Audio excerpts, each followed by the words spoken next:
As literally everyone now knows, Britain's Prince Harry is engaged to marry Meghan Markle, from USA Network's Suits, carrying on the House of Windsor's tradition of marrying out of one's league.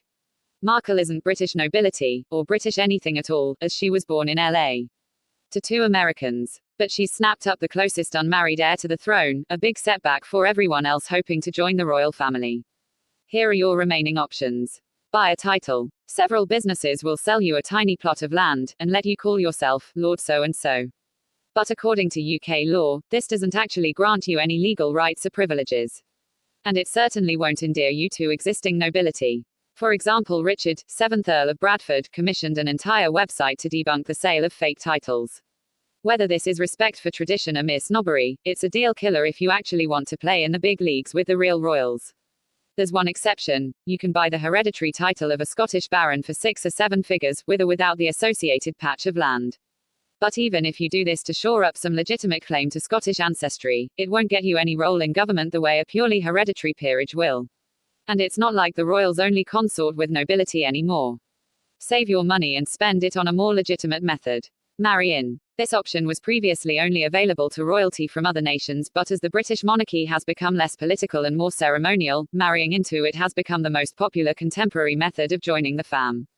ILY. Technically, any consenting adult can marry into the family, though at the top tiers you'll need the approval of the Queen. The top marital vacancies at the moment are to Prince Andrew, Duke of York, 57, divorced since 1996, or to his first daughter Princess Beatrice, 29, unmarried. You could shop around the line of succession. You could also consider breaking someone's engagement or marriage, but then you'll never be a friend of the British press, which is hard enough on the well-behaved royals. Because you don't share DNA with the current royals, this will not put you in the line of succession for the throne, but it does make you royalty, a royal consort, and, thanks to some reformations, it works even if you were born common, foreign, or Catholic. So long as your mate is in line for the throne, so are your progeny. But they'll move further and further down the list as the Queen's sons and the families keep procreating. The Queen's daughter Princess Anne was born third in line to the throne, but her brother's growing families have pushed her to 12th place, and pushed everyone else down the line as well.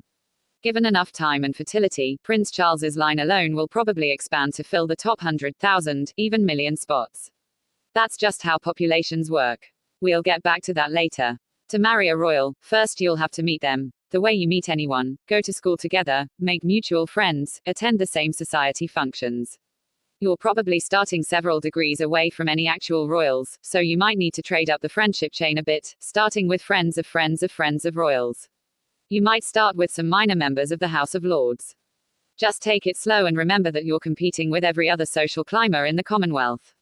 Marry your child in. Or play the long game, groom your child to meet and marry one of the younger, or future, royals. Move to the UK, or at least send them to boarding school there. You won't be royalty, but your child will, and your grandchildren will be in line for the throne.